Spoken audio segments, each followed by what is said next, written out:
Hey guys, 2 consecutive days with the tea sip intro. It's about to go down, okay? Tea is hot today. So buckle up, okay? Get your popcorn ready. If you're on the socials, especially Twitter, you've probably seen a lot going on about this today. Some very bold, honest, just, cut to the chase kind of comments from Ben Affleck in a Hollywood Reporter article. The article is very long. I'm not going to read through it. I want to highlight what he was talking about regarding Justice League, Zack Snyder, DC. So for a little bit of context, a previous question that Ben Affleck is talking about or responding to, towards the end of his answer, he says that, but anyway, I went into it going, okay, these movies aren't fucking working anymore, and these are the ones I like. So the next question kind of picks up from there. He says, these are the ones I like, and the question says, as opposed to, and then he goes into the Justice League experience. The fact that those stories became somewhat repetitive to me and less interesting. Yeah, I did finally figure out how to play that character, and I nailed it in the Flash. For the 5 minutes I'm there, it's really great. A lot of it's just tone. You've got to figure out what's your version of the person, who is the guy that fits what you can do. I tried to fit myself into a Batman, and by the way, I like a lot of the stuff we did, especially for the first one, which was BVS. The first one that he appeared in as Batman. Okay, so we see that he kind of confirms there that he has a small role and not much screen time in the Flash, which I don't think is really surprising. I didn't really expect him to have a ton of screen time in the movie. Just based on the trailer, I am super excited to see him in that, and it's good to hear that he's very pleased with what he was able to do as Batman in the Flash movie, so that's good to hear. Question, but not Justice League. What went wrong there? Here we go.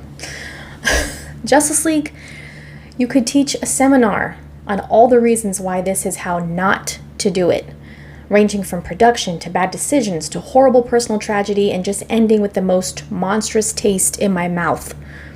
The genius and the silver lining is that Zack Snyder eventually went to AT&T and was like, look, I can get you 4 hours of content. And it's principally just all the slow motion that he shot in black and white. And one day of shooting with me and him, he was like, do you want to come shoot in my backyard? Which I think we all know the reference to that, doing the additional photography to finish Zack Snyder's Justice League. I was like, I think they're a union, Zack. I think we have to make a deal. But I went and did it. And now, Zack Snyder's Justice League is my highest rated movie on IMDb. Which, I did not know that, but congratulations to him because that's amazing. Isn't that because Zack Snyder's fans are so intense online? Say what you want, it is my highest rated career movie. I've never had one that went from nadir to pinnacle. Retroactively, it's a hit. All of a sudden, I was getting congratulated for the bomb I'm in. But I was going to direct a Batman, and Justice League made me go, I'm out. I never want to do any of this again. I'm not suited.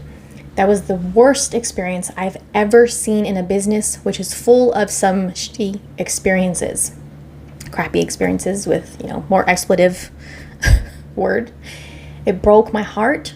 There was an idea of someone, Joss Whedon, coming in like, I'll rescue you and we'll do 60 days of shooting and I'll write a whole thing around what you have. I've got the secret. And it wasn't the secret. That was hard, and I started to drink too much. I was back at the hotel in London. It was either that or jump out the window. So, it's very serious.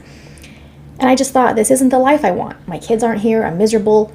You want to go to work and find something interesting to hang on to, rather than just wearing a rubber suit and most of it you're just standing against the computer screen going, if this nuclear waste gets loose, that's fine. I don't condescend to that or put it down, but I got to a point where I found it creatively not satisfying. Also just, you're sweaty and exhausted, and I thought, I don't want to participate in this in any way, and I don't want to squander any more of my life, of which I have a limited amount. Very, very serious things he's going into there about how he was feeling going through the reshoots with Joss Whedon for Justice League. Extremely, probably even worse than a lot of us were thinking, because it started coming out more that, Ben he got into a bad place. We know that he has history of, drinking, grappling with drinking and dealing with, going to rehab and things like that. And that's been a struggle for him for quite some time.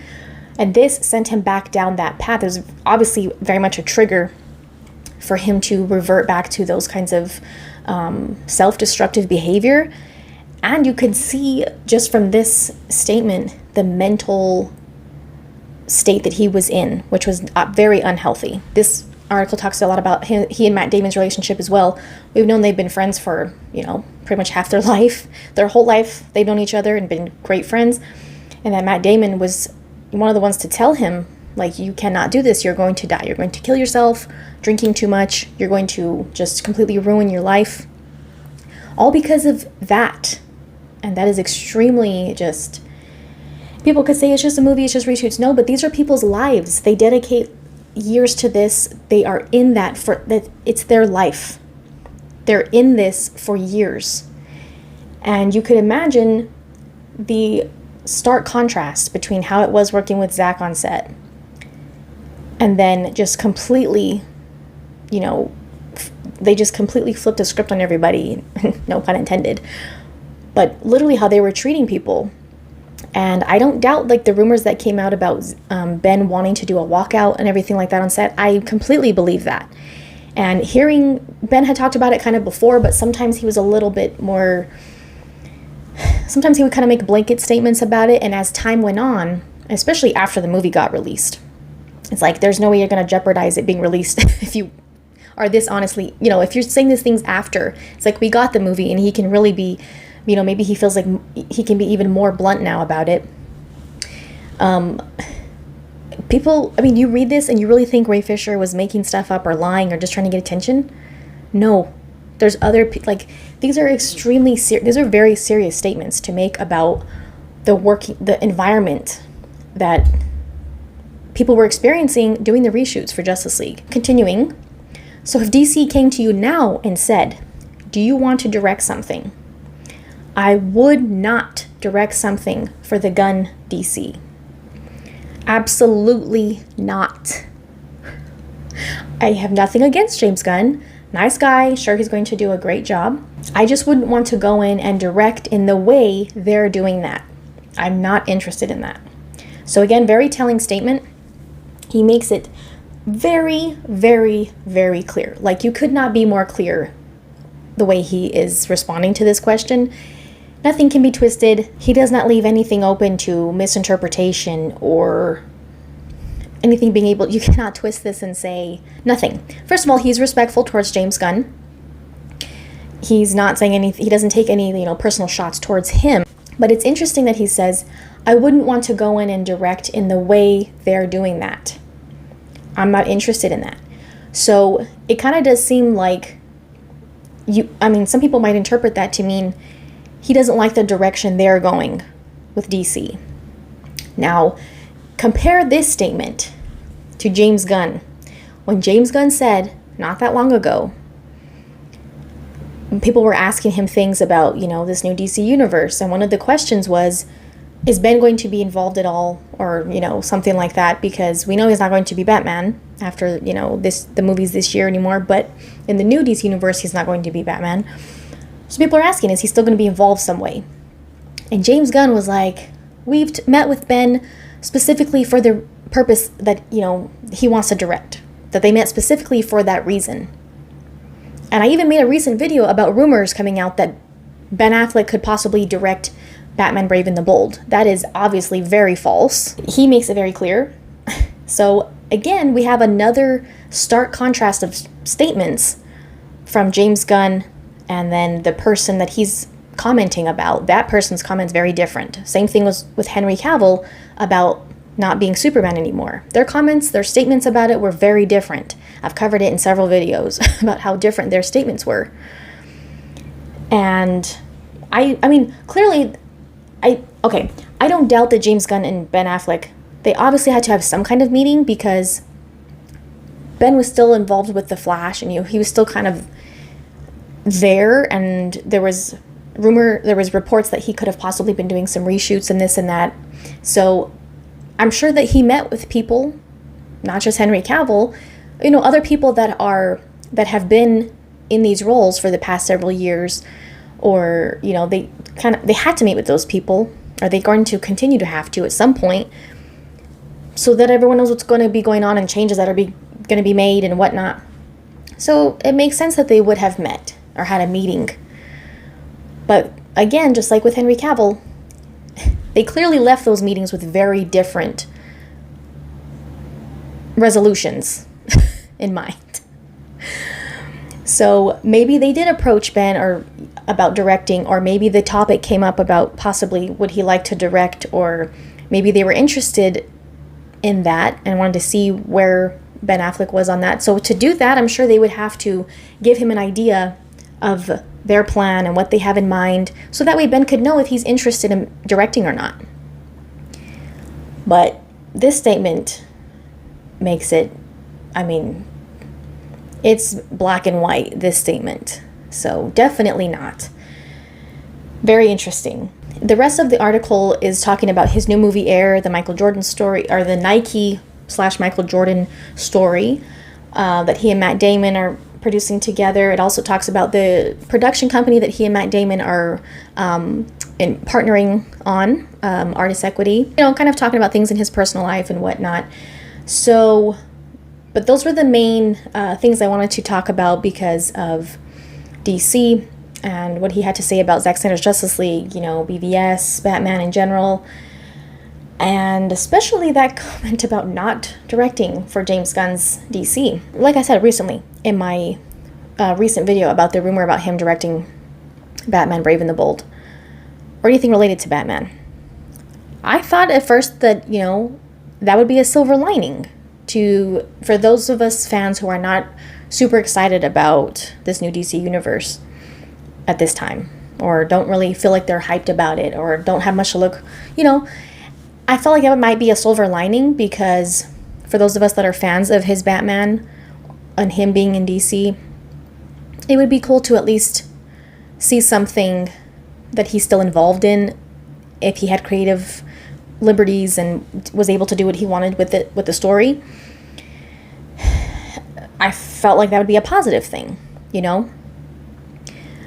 But that was kind of on the basis of what James Gunn said. And his statement was just as black and white as Ben Affleck's, but like on the opposite end of the spectrum.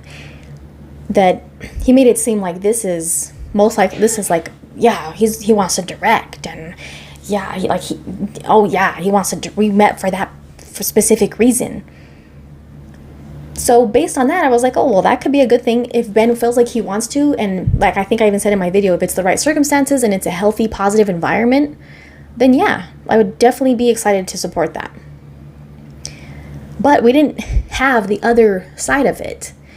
So now Ben coming out and saying this completely different, this is a totally different tone, vibe, everything.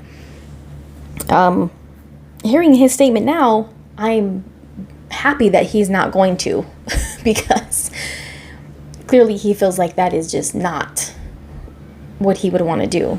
They just paint very different pictures of those conversations. First with Henry, now with Ben. James Gunn not think that Ben was ever going to be asked about this. Of course he's going to be asked about it in interviews. Like, it's going to come up because James Gunn put it out there. Going to hear the other person's side of it. And then it's not going to age well, what James Gunn said, because it's going to make it look like he's lying or like he was very misleading. And that is becoming a pattern very quickly. People are going to be asking James Gunn about that now a lot. And he responds to a lot of people. A lot of questions. So how is he going to try to spin it in a way that's convenient for him, or in a way that doesn't make it seem like his statements are misleading? But also, speaking of Zack Snyder, he did share another post for most likely what is going to be SnyderCon 2, April 28th, 29th, and 30th. I made a video about the first teaser that he shared. It's on my channel if you missed that. This one is an image of Superman. Looks like the shot in BVS. And it says at the top, the abbreviations for Man of Steel, BVS, Zack Snyder's Justice League, with the quote, "Life is a cycle, from birth to death to rebirth." And so the hero's journey is a cycle as well. a continuous journey of growth and transformation. So it kind of is, you know, very reminiscent of things that he was posting before Zack Snyder's Justice League was released and things of that nature. Again, I think that these are teasers for SnyderCon 2. I don't think they're teasers for, you know, a project announcement or a movie announcement or anything like that. That's just me. I don't, you know, this is most likely SnyderCon 2. But thank you guys for watching, and check out any videos I might have missed recently. Don't forget to like, share, comment, subscribe. We'll see you soon.